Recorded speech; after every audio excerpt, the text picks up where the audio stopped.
Bonjour bandeko nyonso balanda mwana mboka Trésor Lumbu communicateur na bino solo mutapesa kabino makambo na tango bisengeli parce que biso to ba patriote to lobiete mboka oyo ifuto tika ngoga na maboka nzambe mboka oyo ifuka bato bola ba fachi beto ba dirigeant parce que bilembo eza mutawo boya zate.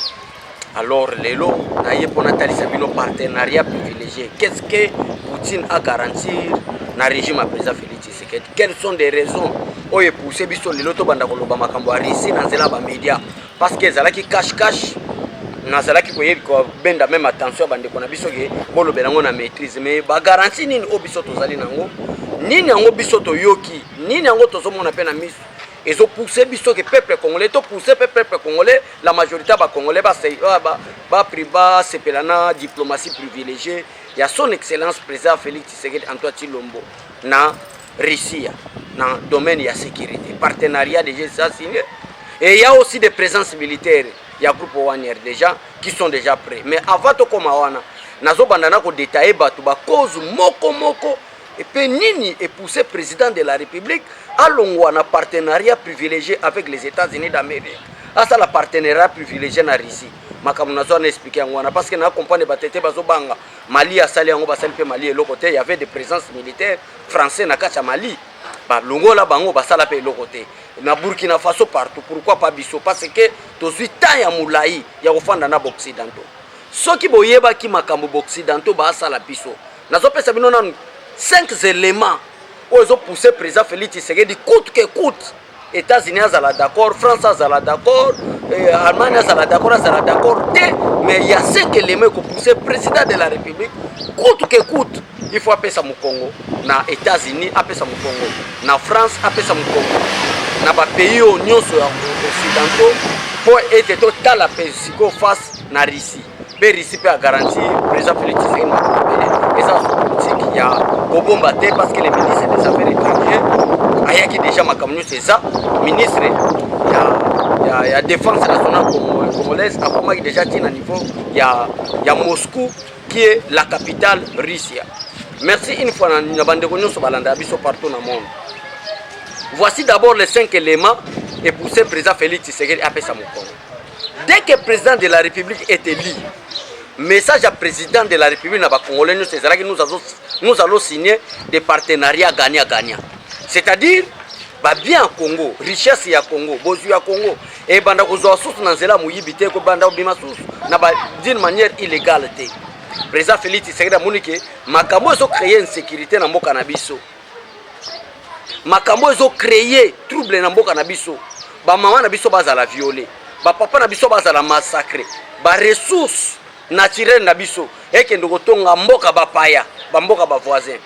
Président de la République donc ça la stratégie il y a coopération gagnant-gagnant parce que nous n'avons pas d'appareils il y a bimisa pétrole, nous n'avons pas des appareils il y a bimisa ba minerai, nous n'avons pas des appareils il y a ça la nyonso eza ba richesse sol et sous-sol ya Congo to signer partenariat na ba mboka oyo to monique bazana ba parier wana entre autres Grande-Bretagne, Allemagne, France, États-Unis d'Amérique, tous ces pays là président signé na bango en bon terme totonga mboka botika violence ba promettre pe président de la République to moni na kati no sincérité to moni kati no vouloir faire to moni kati no volonté ya kotonga mboka nous allons vous soutenir. Ba américain ba bengi président de la République pembeni pona ko yebisa président de la République biso na bino to ko signer partenariat privilégié. Biso na bino wana c'est la République démocratique du Congo et les États-Unis d'Amérique. To signer engagement partenariat privilégié avec les États-Unis d'Amérique dans 5 domaines. Dans le domaine armé, to signer na ba américain. Mais ba américain ba réaliser à taille loko mokote. Dans le domaine il y a environnement, to signer na ba américain. Dans le domaine il y a reconstruction, to signer partenariat privilégié et zalaki kaka na domaine ya armé te, mais zalaka ti na domaine il y a agriculture partout. Donc, mboke kende liboso. Mais depuis que le président de la République Azali élu président de la République, les autres sont déjà dans la 4e année, il y a président de la République.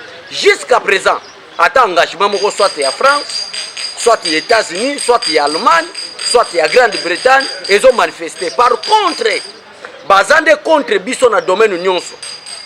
Alors qu'est-ce que nous allons faire, peuple congolais?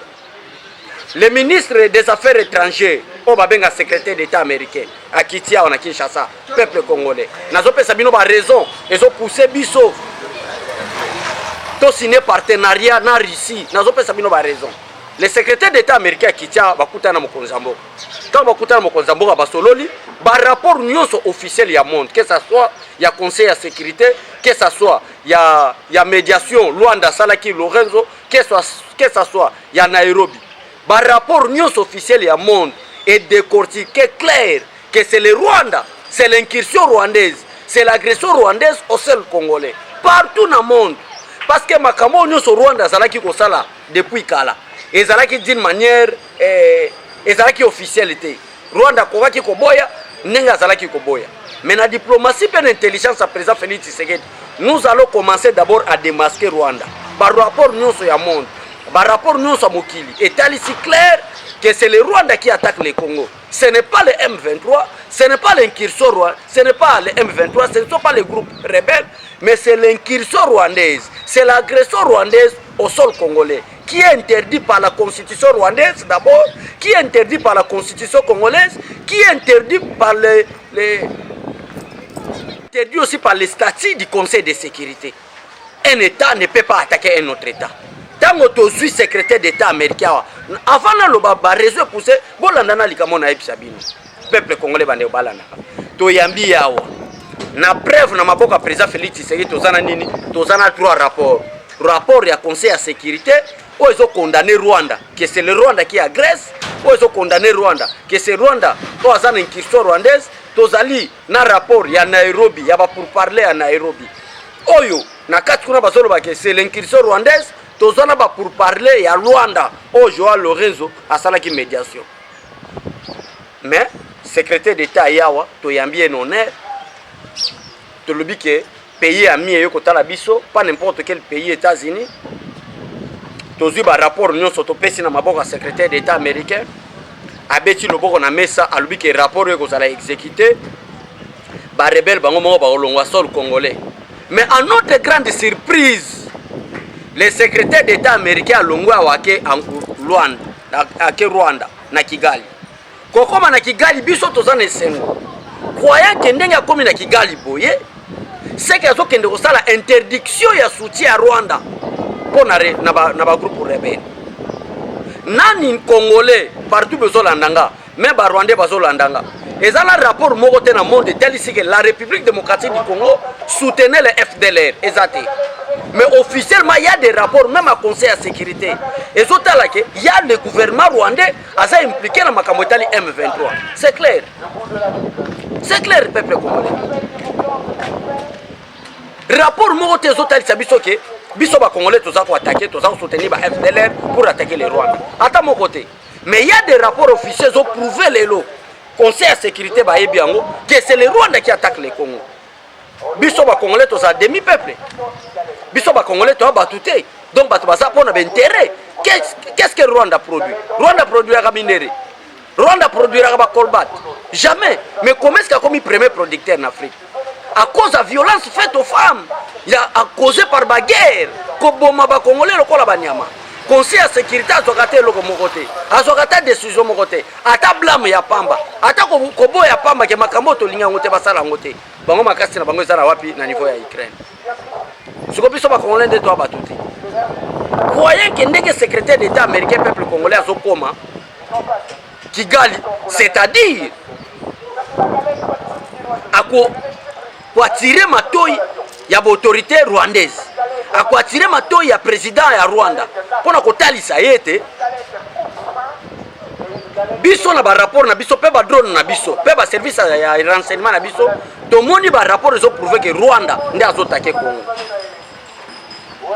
Mais à lobby en côté, le secrétaire d'État américain a commis na Rwanda, azotalisa na monde que ba responsabilité est partagée selon bango, c'est-à-dire le Congo soutient le FDLR et le Rwanda soutient le M23 selon le secrétaire d'État américain, c'est-à-dire ba responsabilité est partagée. Ça c'est l'hypocrisie des Américains. Yango le bomona ba réseau poussé Mokonza Mboka, président de la République, a lobby été marqué partenariat privilégié. Tout faire face maintenant to kenengambo arisi.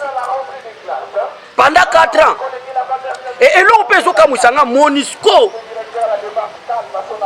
MONUSCO azali awa na makambo ezosalema lokola batrouble na Congo. Le porte-parole de MONUSCO à l'époque azosala pe déclaration pona koloba ete biso la MONUSCO malgré toya pona paye mais tozala makoki te ya kobundisa ba M23 parce que ba M23 bazana ba équipement makasi koleka oya biso mais le peuple congolais pona kotalisa bino donc biso congolais nde tozanyama tozana considération na mokilité. Vous venez pour la paix au Congo mais bozo ça la déclaration que malgré to yaki pona kotia paix ba mama baza violer batika ko violer bango insécurité za na STC là mais tozana ba équipement ko sil sa guerre te mais en attendant le même conseil de sécurité bo pesa biso mboka à Congo bo pesa biso embargo bo longola embargo bo Congo ngolo kola bino MONUSCO bozana makoki ya kobundisa ba M23 te bozana makoki ya kosilisa ba rébellion za la partie est ya République démocratique du Congo te mais bo sungata ba congolais nanzela conseil de sécurité embargo oyo bo pesa ina Congo pour que Congo asomba manduki te pour que Congo asomba ba char de combat te bo longola embargo wana po to somba bambaru to somba bibundeli na biso boboy ko longola embargo mais bato na bino botinda awa bazo sala ba déclaration bazo ba ete bazali incapable ko bunda contre banini contre ba M23. C'est-à-dire que vous comprenez que crise, il y a partie est, il y a République démocratique du Congo, ils allaient gérer à français, ils allaient gérer à américain, ils allaient gérer à anglais, ils allaient gérer à allemand, pour piller la richesse, c'est ça la mboka na biso ba même na mboka na bango. Voilà la raison, na so détailler bino ba raison, ils ont poussé mon konzi ya mboka. Total la face ya risque. Na réfléchit ta moulainga que non. Ba maman ba papa partout dans le monde bazo comprendre te. États-Unis a koti ko luka bonheur ya République démocratique du Congo te. France a ko luka bonheur ya biso peuple congolais te. Bango pe bazalaka système to soki na ba 1800 bazalaka lokola biso peuple ya bamboka na bango basimba mboka na bango na maboko parce que lelo to envier France eza to envier États-Unis eza. Mboka na biso eza na nyonso mais peuple malheureux. Ba discours ba nyonso balobaka. Tout nous sommes mes peuples malheureux. Bana bazo rendre biso plus malheureux, ce sont les Américains, ce sont les Français. Intérêt à mboka na biso bakende ko tonga bango parce que ba mboka wana lokola ba États-Unis, ba France, ba Grande-Bretagne, ba États-Unis, dès que bazo élire président ya mboka na bango, président wana a un objectif ya ko protéger mboka oyo ya bango lokola France, États-Unis, pe ya ko kende ko luka na tiers monde, biso ba benga biso tiers monde. Bazo ba richesse na biso pour te peuple na bango za la plus heureux. Si tu as la France, tu as les États-Unis, tu as la Grande-Bretagne, Allemagne, ba richesse, ba yaka ozana mboka na biso, ba komisa mboka na bango mboka esengo. Ba kolinga jamais. Biso peuple congolais tozalere, ba kolinga jamais mboka na biso etombama. Voilà la raison pour laquelle nous avons un partenariat privilégié au Ezalaki entre la République démocratique du Congo et les États-Unis d'Amérique, nous avons une sous clarté. Wana Ezalaki kaka ba cause nazotangira bino nanu ba cause oyo zo pousser président de la République to kata lien wana na occidentaux. Dernière cause est natali occidentaux na moni ke bato bana mawate bato basana mitema te ba komi ko se comploter contre le président de la République en faveur ya docteur moko bongisaka basi qui sont violés na kotanga ko monete po ayebana te pe même ngana yebani ko lekaye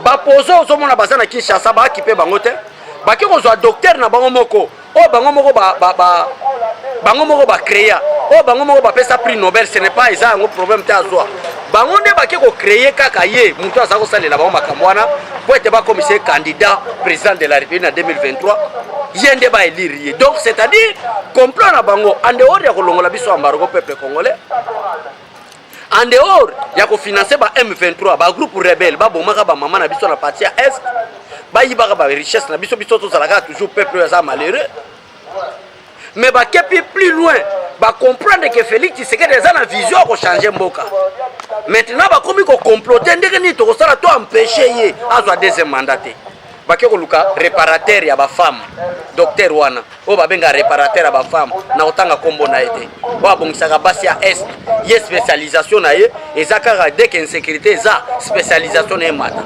bake ko luka e ba pese ba promesse to ko sala nyonso possible ko te yo oza la président o soutenir l'intérêt na biso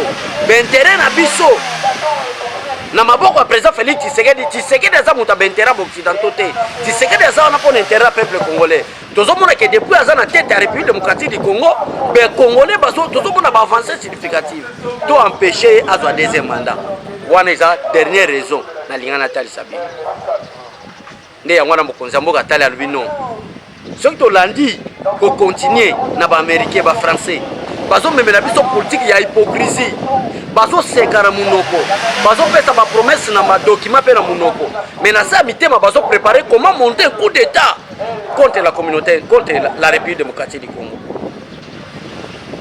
malgré bapromese ya kitoko malgré badiscours ya malamu malgré nyonso bakoki koloba na faveur ya Congo baza na bakongolais te baza nde na barwandais susi na bango eza makasi ezali balkanisation bakata Congo biteni wana grand souci majeur na bango alors yango ozomona président de la république alobi non kokende na bato oyo tina suka un jour peuple akovomir biso akoloba ete tolitaki ensemble na peuple président Félix Tshisekedi à l'heure actuelle apesi face na Russie et moi je soutiens la politique ya Russie na Congo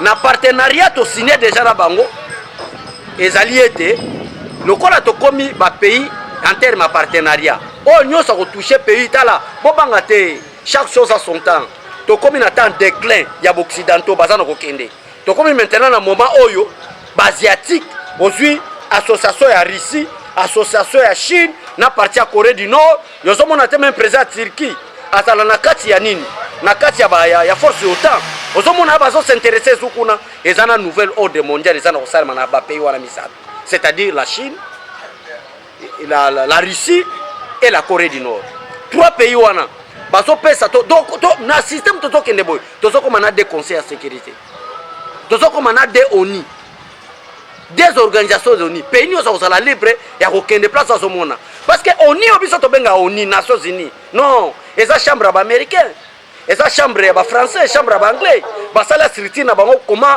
ko maltraiter ba autre pays les pays du tiers monde souci na bango wana ONU oyo statut ONU efanda makambo efanda ndenge ONU ekotamboleza bongo te ONU asilisa guerre ni na monde pourquoi pe basala organisation des Nations Unies pour te pays moko te azala plus puissant que l'autre ce que les États-Unis sont puissants par rapport à pays na bango, ce que France sont puissants par rapport à mboka na bango, ce qui à Grande-Bretagne sont puissants par rapport à mboka na bango. Biso toza ba pays souverain, toza ba pays ami. Yango na bande ko place na sako tel sabino vouloir, peu volonté ya mokonzi mboka son excellence Félix Antoine Tshisekedi Tshilombo, l'homme qui a la volonté politique, l'homme qui veut le changement na mboka o. C'est président Félix Tshisekedi. Nde yango zona complot na bango. Et comme il docteur réparateur, il y a femme, aya, a comme président pour l'intérêt non ya ba congolais, l'intérêt ya occidentaux. Mais na koyebi sabino bande konanga et ko lekate et donc pour notre sabino que to moni que volonté ezali na occidentaux te peuple congolais balingi ko aider bisoté, balingi ko sunga bisoté. Le président maintenant a signé face to kende na Russie et Russie a pesi pe président de la République ba garantie. Na partenariat toujours signé avec la Russie dans le domaine ya armée pas doter biso ba char ya makasi pas doter biso ba hélicoptère de guerre pas doter biso ba avion de chasse. Vous croyez que ba américain bazangi ba avion de chasse? Vous avez vraiment sûr que ba français bazangi yango o ba doter pe l'armée congolaise pour être insécurité à SSI jamais ba osala te. D'ailleurs ba tu ba alimenter guerre wana c'est ba français ba tu ba pesi ba rwandais ba missiles à longue portée, ce sont des Français, les Américains. Dans la période de Bill Clinton, il secret ni bazala. On a Paul Kagame, maintenant président de la République et aussi battu parce que Félix Tshisekedi c'est un élu de Dieu. Na début il y avait mission dans la sabino peuple congolais. Pouvoir à président Félix Tshisekedi outa na orient peu occidental. Pouvoir à président Félix Tshisekedi c'est la prière, c'est la volonté de Dieu qui s'est manifestée à travers les élections de 2018 où le peuple a choisi muto azana volonté ya kobongisa la bango. Awa Poutine yo pe rassuré alobi que non oyo nyonso ko toucher pays yo tozana bango en partenariat bakokutana na Poutine en zela na et prophétie politique déjà sakola makala et lobama clair que désert kokota na Europe nzale kokota na Europe manque ya gaz manque ya pétrole ya carburant nzala ke kota à ce moment là bako banda ko regretter na mabenyo so basala na République démocratique du Congo ngonga ngoyo tozana bande ko basana ba France na ba États-Unis na ba Espagne partout basomona ndenge sécheresse ezoyela bango na ba domaine nyonso basomona problème à gaz ndenge zo attaquer bango so tozana bango en partenariat privilégié ndenge zalaki wana ke bazalaki na motema malamu balongola ka hypocrisie baye vraiment que tout solo comme état avec un autre état awa na nord na lac Kivu tozana gaz depuis nzamba sala mokili gaz wana eza exploité te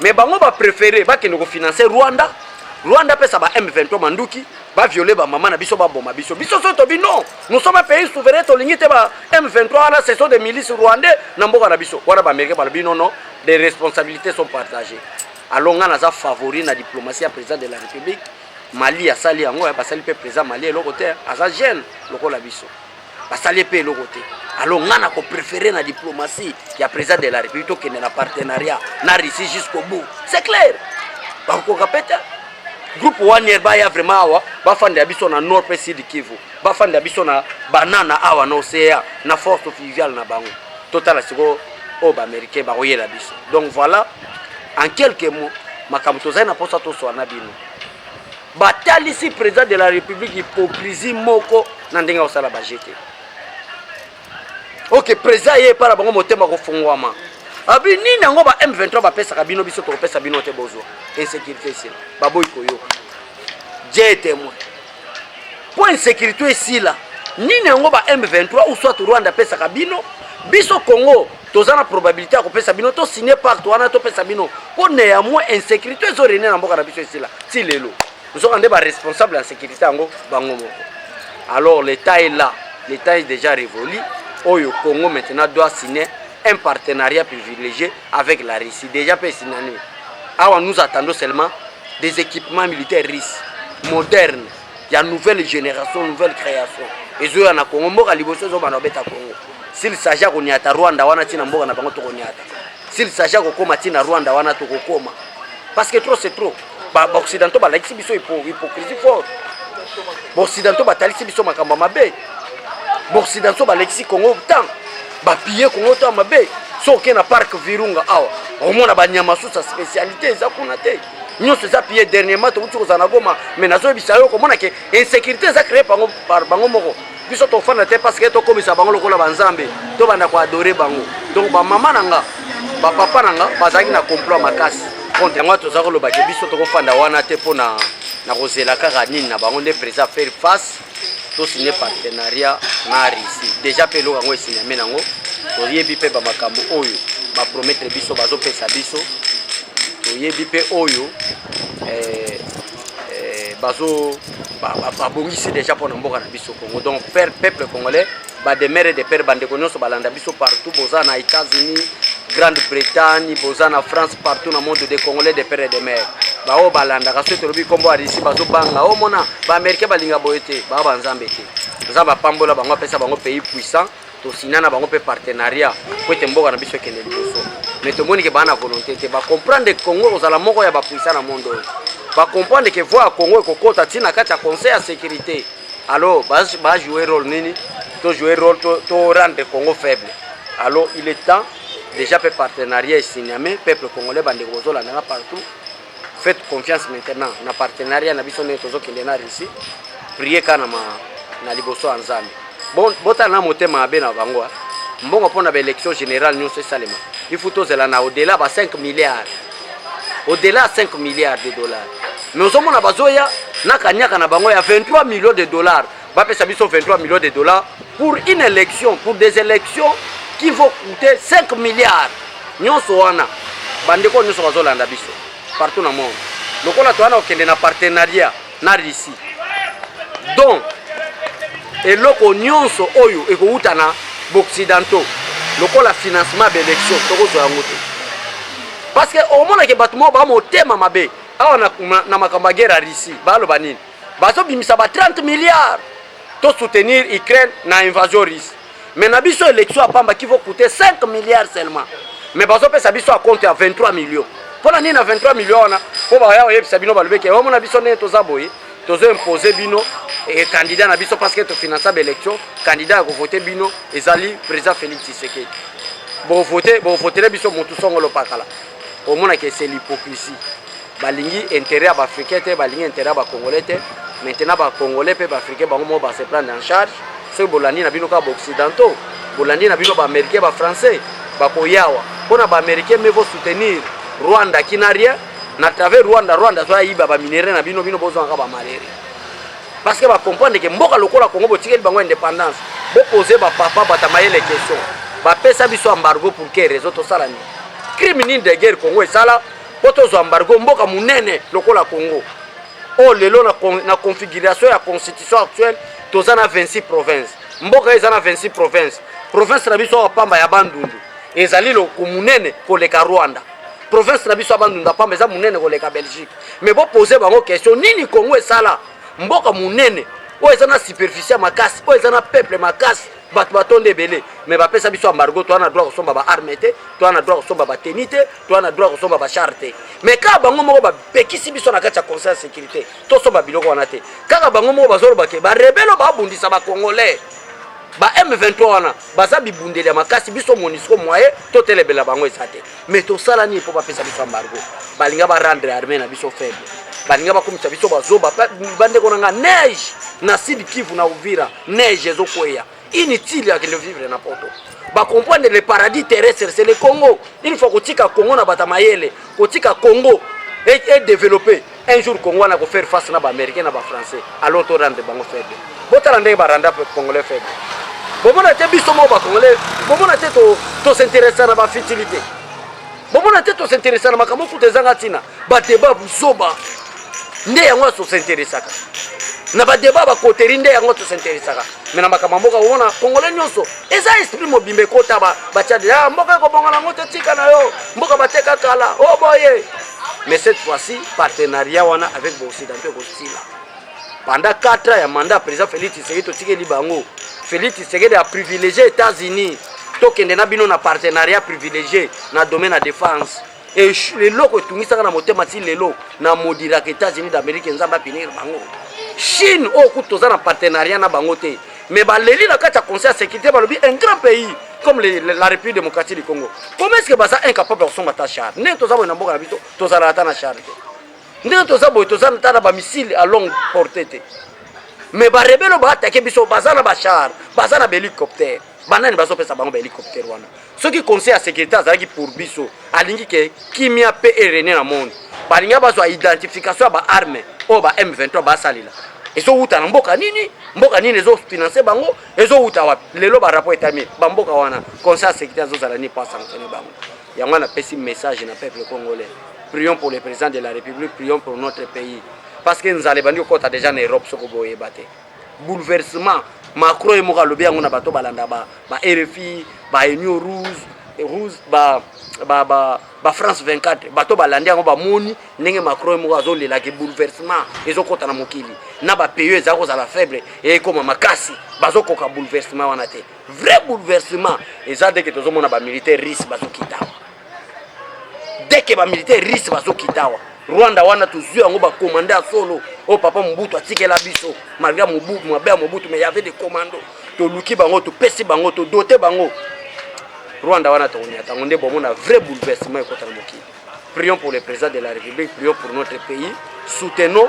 la coopération militaire russe et la République démocratique du Congo mboka na biso yokende biso to avancer musika to ko exploiter ba arme na Laurent Désiré Kabila wana inikili Laurent Désiré Kabila tozako sala déjà explosif ba bombe batali balobi Laurent Désiré Kabila soto tiki ako sala pe ba arme chimique ndenge ba banga Corée du Nord ba éliminer donc pour na batwana il faut éliminer batu oyo baza na volonté ko sunga peuple na bango et nous sommes derrière le président de la République tozo consommer au président de la République a yebisa biso ce qui sacha ko kende Russie déjà peut toke Russie toke yango na linga na pesa bino ke éclaircissement ke kuna bango asuka kuna bato ya suka kuna bango ya suka pona osilisa eza ko empêcher président Félix Tshisekedi azwa deuxième mandat yango bomona même secrétaire d'état o ya a sali tour même ya seni mais zamba zo confondre bino kalaté il y a bel et bien les élections seront là et président Félix Tshisekedi déjà sondage bimi il a 80%.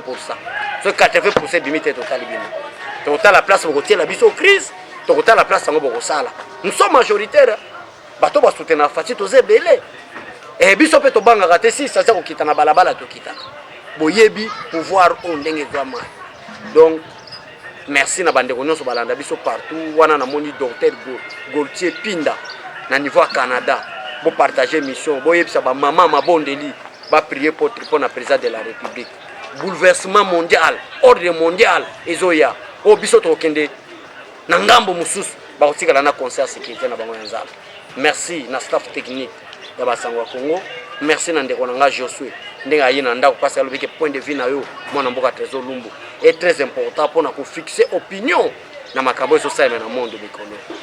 Force na président de la République. À bientôt pour mona makambo. Boyeba na quelques semaines boyeba qui est président Félix Tshisekedi. Au revoir et à tout à l'heure.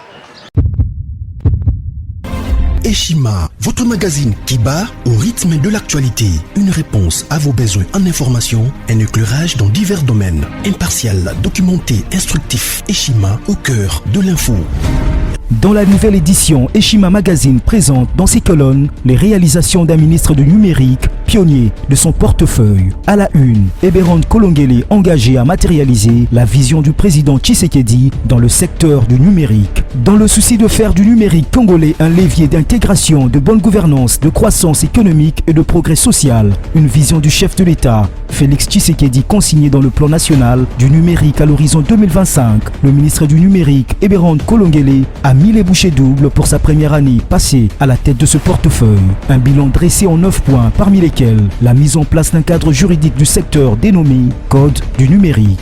Dans une interview exclusive accordée à Eshima Magazine, l'ancien directeur du cabinet intérimaire du président de la République revient sur la mission principale dévolue à son ministère et comment il est arrivé à l'élaboration de la feuille de route du programme de transformation numérique de la RDC. Autre titre à découvrir, mobilisation de recettes, DGI, Barnabé Mouakadi, 2 ans de pic inédit. Le 16 juin 2022, le directeur général des impôts Barnabé Mouakadi Mwamba a totalisé 2 ans à la tête de la DGI.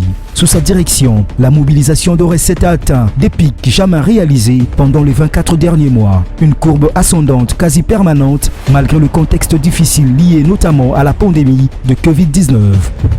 Autre performance à découvrir dans Eshima, c'est le 2 ans d'une lutte sans merci engagée par l'IGF contre le détournement des deniers publics. Découvrez un résumé des actions menées par l'équipe de Jules Alinguete et Victor Batoubenga ces 2 dernières années, conformément à la vision du président de la République, Félix-Antoine Tshisekedi. Ce qui a conduit à la réduction sensible des détournements en masse opérés par les prédateurs des finances de l'État. À lire également, élection 2023, Denis Kadima va corriger les erreurs du passé. À 1 année et demie des nouveaux scrutins en République démocratique du Congo, l'équipe de la CENI dirigée par Denis Kadima s'emploie à perfectionner les opérations électorales afin de corriger les erreurs du passé et changer l'image de cette institution.